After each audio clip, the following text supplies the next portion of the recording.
Oye Israel, el Señor nuestro Dios, el Señor uno es. Muy buenos días tengan todos ustedes. Estamos iniciando la mañana del día 6 del mes primero del año 2026. Con este día un tiempo especial para programar lo que va a ser uno de los mejores días, de las mejores experiencias, cuando programamos aquello que deseamos, sintiendo que ya lo tenemos, pues nos sentimos plenos. El tema de hoy, preparando la resistencia.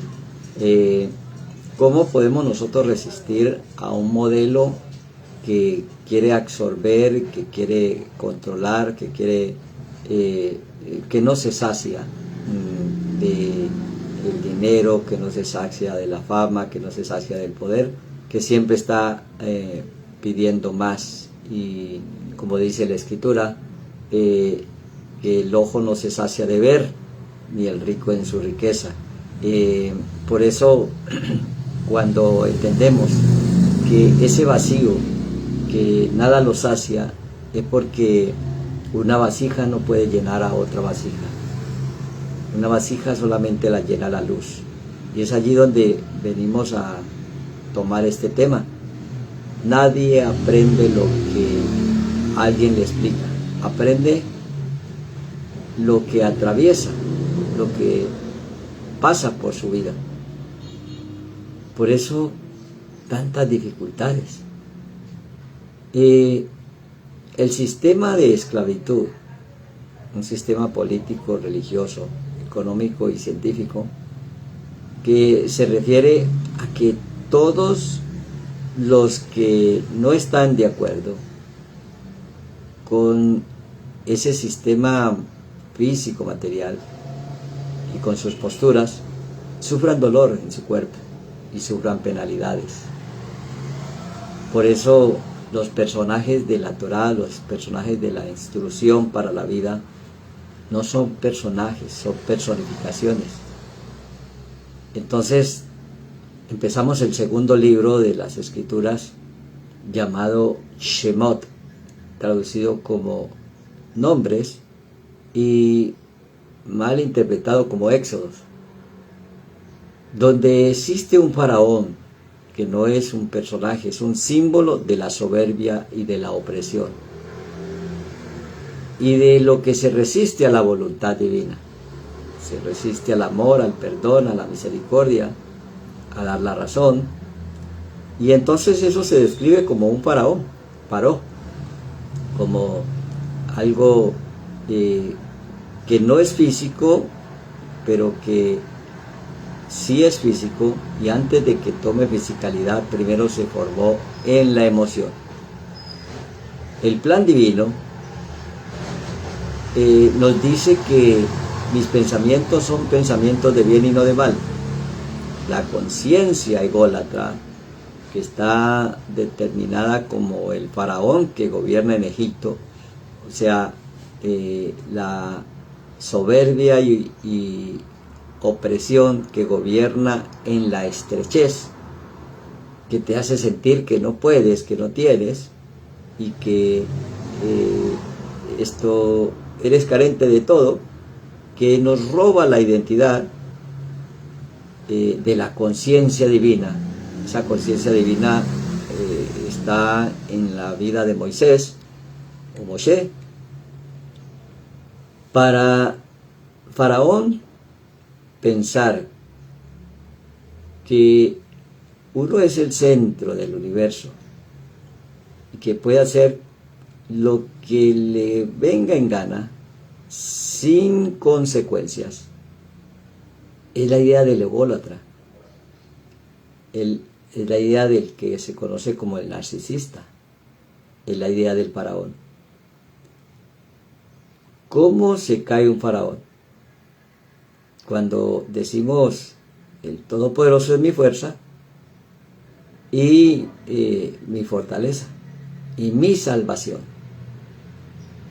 Pues eso es lo que se canta, el salmo que se canta en la época del Pesaj, de la festividad que celebra la salida de la esclavitud de Egipto, que no es necesariamente la narración de un momento histórico, que sucede en cada uno de nosotros. Si el faraón representa el juicio que no tiene misericordia, la opresión y la tiranía, pues sí va al juicio y hace un juicio, pero totalmente parcializado. Y por eso es que se prohíben en los juicios la Torá el soborno y los testigos falsos. Pues bueno, esto es lo que usa ese sistema faraónico para tener control de la emoción, y luego se ve representado en gobernantes en el mundo físico. Esa verdadera resistencia espiritual es el que, aunque pase lo que pase, no deja de vibrar en la frecuencia del amor y la misericordia. Esa es como la emisora que se sintoniza, y allí aparece la verdadera resistencia. Por eso la Escritura dice que no habrá lugar donde esconderse en el día del Gimar Tikkun, o el fin de la corrección, porque no se refiere a un lugar geográfico ni a un lugar externo, como dicen los ególatras o como dice el sistema religioso tradicional. Sucede dentro de cada uno de nosotros. O sea, no hay lugar externo, porque todo está sucediendo internamente. Entonces, como el faraón está asociado, trabaja de la mano con el miedo, el miedo del faraón es que el pueblo salga de la estrechez, salga de la esclavitud. Por eso no quiere que ganen buenos salarios, quiere que trabajen duro, porque el trabajo dignifica sin tener un trabajo digno. Entonces todos estos pensamientos es lo que describe el camino de la vida, o la instrucción para la vida, como el faraón. O sea que no es un personaje, más allá de ese personaje es una personificación. Y entonces a la esclavitud le llama libertad. Todo aquel que quiere hacer algo diferente, pues le impone con sus ideas. Y por eso dice literalmente la Escritura en el libro de Shemot, o Éxodo, llamado Éxodo, o nombres, que es el carácter, el nombre es el carácter de todo. En el verso 1, el capítulo 1, el verso 10, Éxodo 1:10. Ahora pues, son palabras del faraón, seamos sabios para con él, para que no se multiplique, y acontezca que viniendo la guerra, él también se una a nuestros enemigos y pelee en contra de nosotros y se vaya de la tierra. El fin no es que pelee en contra del faraón. El miedo es que se vaya de la tierra. ¿De cuál tierra? De la tierra de Egipto. La tierra de Egipto es un cuerpo con una mente estrecha. Egipto, Misraim, quiere decir estrechez, o angosto, o como poca cosa. Entonces, cuando uno recupera el valor, en el mundo exterior recupera el estatus, porque hubo un cambio de conciencia en el interior. O sea que el humano no ve con los ojos, el humano realmente ve con la emoción dominante. Cuando la emoción que domina el cuerpo es el miedo, la percepción es negativa, porque la percepción no nace en la retina del ojo, la percepción nace en el sistema nervioso, en el estado interno, el cual interpreta lo que ocurre. Por eso cuando uno mira el mundo exterior sin reparar el mundo interior, lo mira como que si el mundo exterior, en lugar de haber sido creado para beneficio del hombre, viene a ser peligroso, viene a ser como un lugar hostil. Es por eso que dos personas pueden vivir el mismo evento y tener realidades diferentes. Para una persona, esa experiencia que está viviendo puede ser una oportunidad. El que tiene inteligencia emocional Cualquier dificultad es una oportunidad para innovar algo distinto.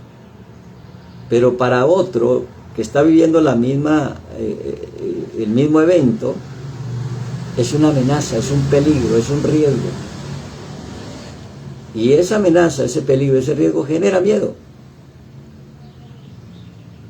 Porque la base que se fundamenta desde el miedo, esa base existencial fundamentada desde el miedo, que se aprendió, que se heredó, o miedo a perder lo que tiene, o a no ser suficiente, a lo que tiene no es suficiente, o miedo al futuro, o miedo al caos, o miedo a que todo salga mal. Si ese es el miedo que te guía, ya estás esclavo del faraón. Entonces se requiere entender. Mi pueblo perece por falta de conocimiento, y si no conoce, porque no entiende. Se requiere entender que no hay movimiento sin acción, y que no hay acción sin energía que se ponga en movimiento, sino una energía que la impulse. Eso es lo que se llama emoción, energía en movimiento. La pregunta es, ¿cuál es la energía que estás poniendo en movimiento? Porque lo que sientes determina cómo tú te mueves. O sea que el sentir es el secreto, porque el sentimiento viene de la energía que se pone en movimiento, viene de la emoción. Porque cómo te mueves determina la realidad que construyes. Y entonces por eso Yeshua endereza el jorobado y cura el paralítico, para que se mueva. Lo que recibe no está ocurriendo afuera, ocurre dentro, en la mente, en el cerebro del humano. Ese cerebro recibe luz o sonidos que en una milésima de segundos los procesa y ensambla, creando una realidad que es prácticamente un montaje preciso que confunde con algo físico, con algo objetivo. Y aunque no sea así, termina creyendo y aceptando esa imagen distorsionada como una realidad. Por eso la velocidad de la luz es diferente a la velocidad del sonido. Entonces, como en la mente hay luz y llegó un sonido, la luz es más rápida que ese sonido. Y si la luz no está depurada, si la luz no refleja lo que es, pues ese sonido va a ser distorsionado. O sea que esa realidad que depende de cómo te sientes, si tu entorno es hostil, vendrá afuera ese entorno hostil desde dentro, creando realidades que generen miedos. Esas señales de afuera son noticias negativas, noticias que la mayoría son falsas, que es la que más promocionan. Por eso cuando hay una noticia que le conviene al sistema, que no quiere que el pueblo sea libre, la crean, la inventan y la repiten y la repiten y la repiten, para que genere un entorno de miedo.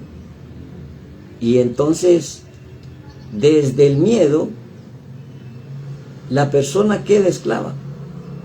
Por eso dijimos que la resistencia verdadera es vibrar en la frecuencia del amor, porque el amor vence al temor. Y por eso dice la Escritura, por nada estéis temerosos. Entonces, ¿por qué hay miedo? Especialmente después de que ve las noticias. O sea que no es un relato bíblico de la historia de un faraón, como la religión tradicional se encarga a promocionar, que las historias bíblicas. No son historias, son códigos de lo que vivimos a diario y que solo se entienden cuando se practican. Practicar el amor y practicar el no tener miedo a nada ni a nadie. Ser temerario. Eso es lo que, ahí es donde está la cortina del punto medio. El coraje, que aunque tenga miedo lo enfrento. Y cuando enfrento el miedo, desaparece. Meterle miedo al miedo. Hacerle, devolverle al miedo su miedo. Y es allí donde el altivo y el soberbio tienen que bajar la cabeza. Por eso dice la palabra que la visión tarda, pero llegará, porque el altivo será derribado y el que se humilla será exaltado.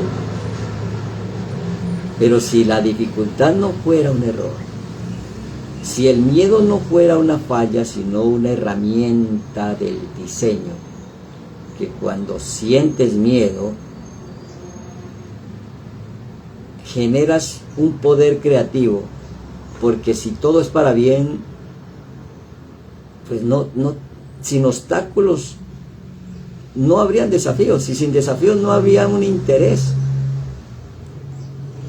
y sin esa experiencia no podríamos recordar lo que realmente somos. Pero si el miedo nos impide salir, el miedo te vuelve creativo. ¿Cómo salir de esas cárceles del miedo? O de esas cárceles de esclavitud. No te cuesta dinero, no te cuesta esfuerzo, solamente te cuesta mover el dial de la frecuencia del miedo, del temor, de la crítica, del señalamiento, a la frecuencia del amor, a la certeza y a la seguridad. Y todo esto sucede dentro. Allí muere el faraón. Queda ahogado en las mismas emociones. Por eso aparece que se ahogó en las profundidades del mar. Allí se muere el viejo hombre lisiado dentro de ti. Si el miedo desaparece de tu experiencia interna y recordamos quién eres, entonces desaparece el miedo y fluye el amor que vence al temor. Bueno,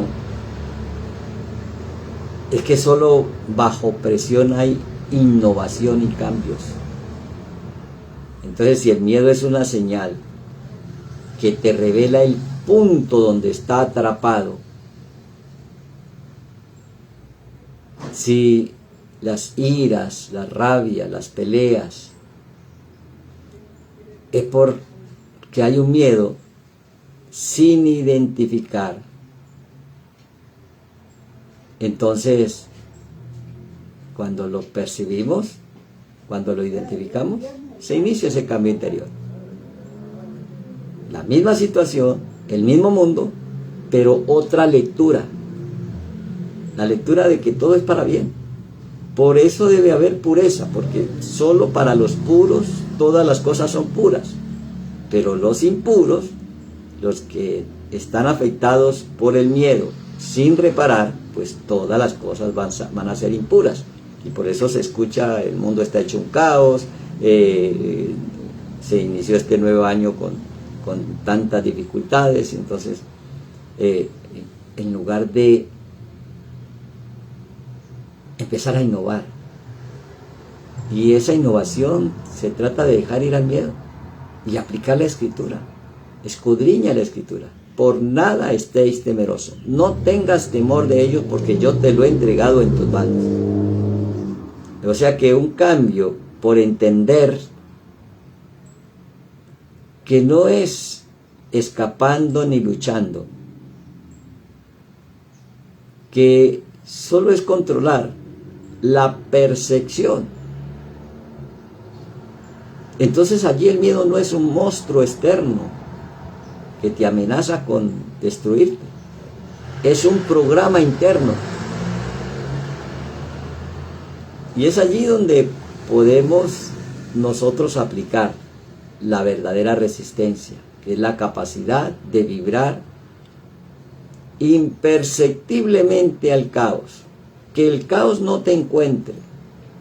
Si Israel es el alma elevada, no la nación que hoy vemos, donde hay, que es un país muy rico, con muchas riquezas, pero una población muy pobre, que la riqueza está condensada en 4 o 5 familias.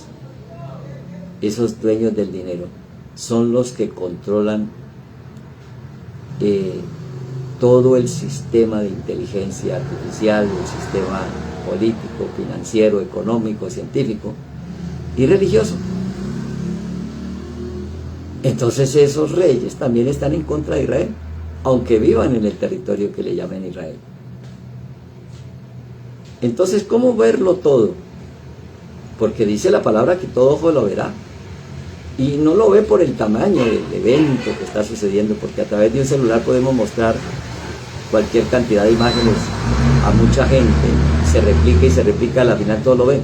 Todos lo verán porque sucede dentro. Porque no hay donde esconderse, por la revelación está pasando dentro. Y por eso esa concentración de poderes que hoy vemos nosotros en los ególatras y no en los justos, pues no nos tiene por qué preocupar. Lo único de que debemos de preocuparnos es por el terminar esa corrección, el fin de la corrección. El fin del mundo no es el fin de nosotros, el fin del mundo es el fin de un sistema ególatra. Eso se le llama el Gimar Tikkun, el fin de la corrección. Hemos venido a este mundo a corregir algo. Y cada dificultad nos ayuda a despertar ese poder que estaba escondido dentro de nosotros para darle solución con éxito a cualquier dificultad y a cualquier problema que se nos presente en el mundo físico. Porque ese final, el Gimar Tikkun, se cumplen los deseos de tu corazón. Se cumplen todos. Por eso yo cumpliré, es una promesa, los deseos de tu corazón. Entonces allí vienen las personas ególatras, pues van a pedir el dinero, la fama, el oro, las joyas, las riquezas, un avión privado.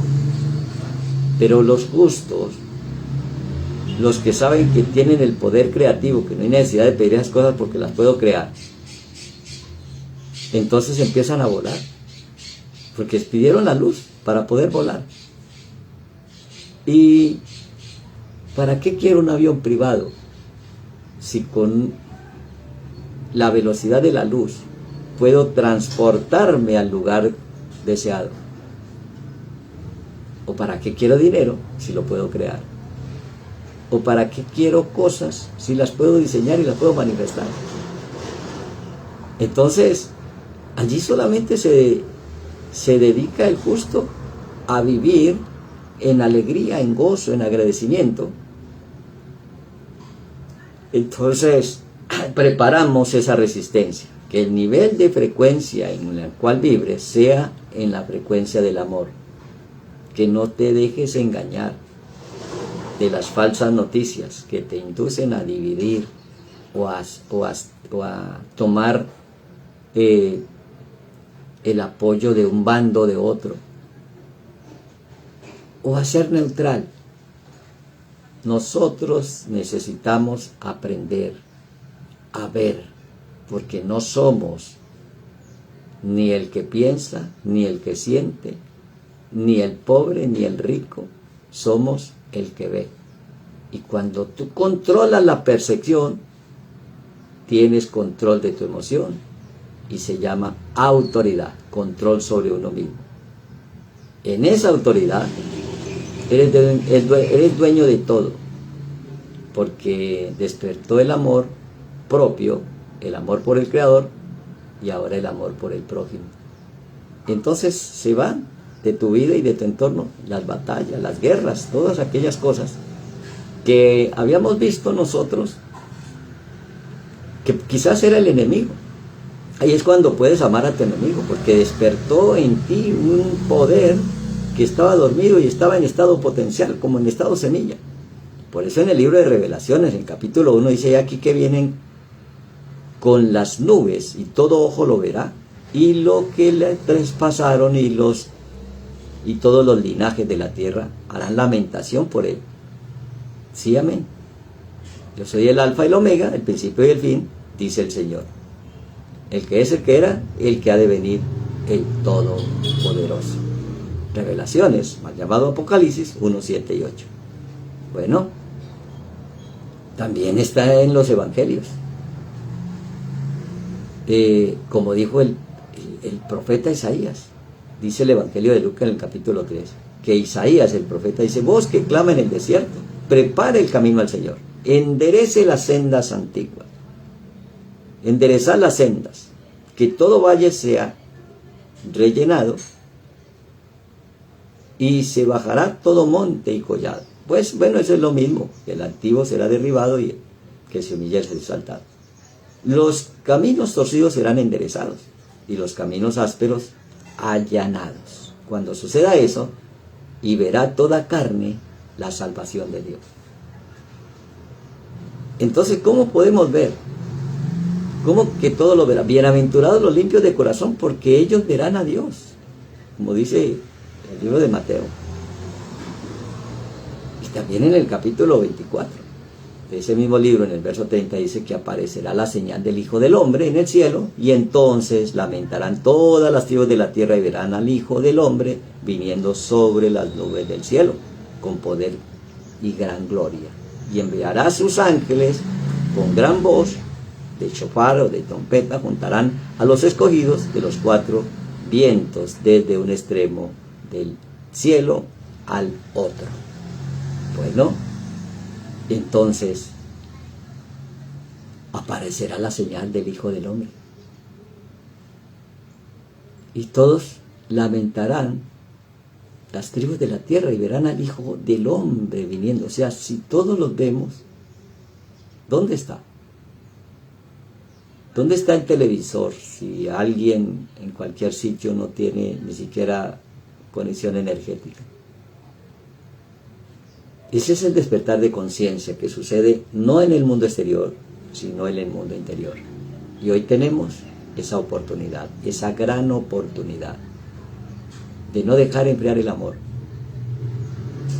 Porque la maldad no te pertenece, ni le pertenece al mundo. La maldad que vemos en el mundo es una prueba que, como el oro se mete al fuego, para que persistas y resistas en lo que es eterno, en lo que es puro, en lo que no tiene contaminación, en el amor verdadero, en la misericordia conforme a la misericordia de quien nos creó. Que tengas una buena mañana y que puedas en este ayuno congregacional hacer esta dieta mental y ejercitar la verdadera resistencia de los ejércitos celestiales, de los ejércitos del Mesías, aquellos que persisten e insisten en el amor y la misericordia. Buena mañana, Leitradot, nos vemos luego.